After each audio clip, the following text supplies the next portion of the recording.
Ng'akamakobe seetantala bw'ogalaba gawalampa waggulu n'olowooza nti ganaabalende ku eŋŋunda. Ekituufu kiri nti omanyize ekitabo Mwende Kwanyiiga ate eyamanyiira ebikuuno talinda byekokolo. Nabuuzaako wano olunaku lumu ani Abaganda gwe bayita Katikkiro wa Katonda, naye saafunayo banyanukula. Naye bwe tuddako emabega, bwe tukyusa olutambi ne tuzingulula nga tuluzza emabega, mujjukira akayimba ke mwayimbanga nga mukyali bato mu mizannyo gyammwe, mwagambanga nti eno empandiiso nga egaanye okuwandiika, mwagambanga nti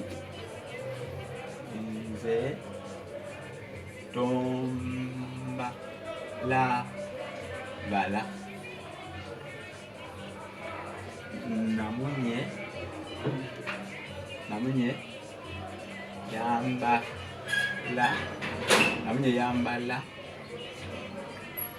yambala bala da nze tombala bala namunye yambala bala da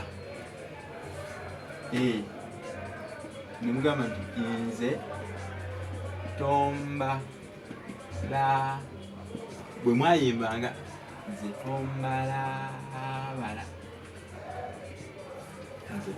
bala Katonda yambala bala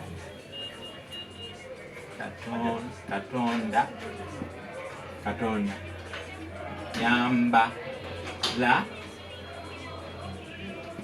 yambala bala da. Awo wennyini awo ono namunye bwe tuyita Katikkiro wa Katonda. Abaganda bakkiriza era bawanuuza nti ekinyonyi ekyo kye bayita namunye kyekikatikkiro kya Katonda, era namunye agenda agwa ku nnyumba ku bitikkiro by'enju ez'enjawulo. Weva n'olugero nti namunye tabala nju, buli ezimbwa nga gyagwako, era nga kiwanuuzibwa nti abazze okubala ab'omwo abantu ba Katonda kubanga ye Katikkiro wa Katonda. Kye nnali neetaaga, kye nnali mbabuuza, ekyo kyokka namunye namunye asimba zitatu. Mwebale nnyo, mwebale ddala, mugobeere nnyo, lulasange, mulayikinge, mukomentinge, musharinge. Mwebale nnyo okwagala olulimi Oluganda. Mweraba.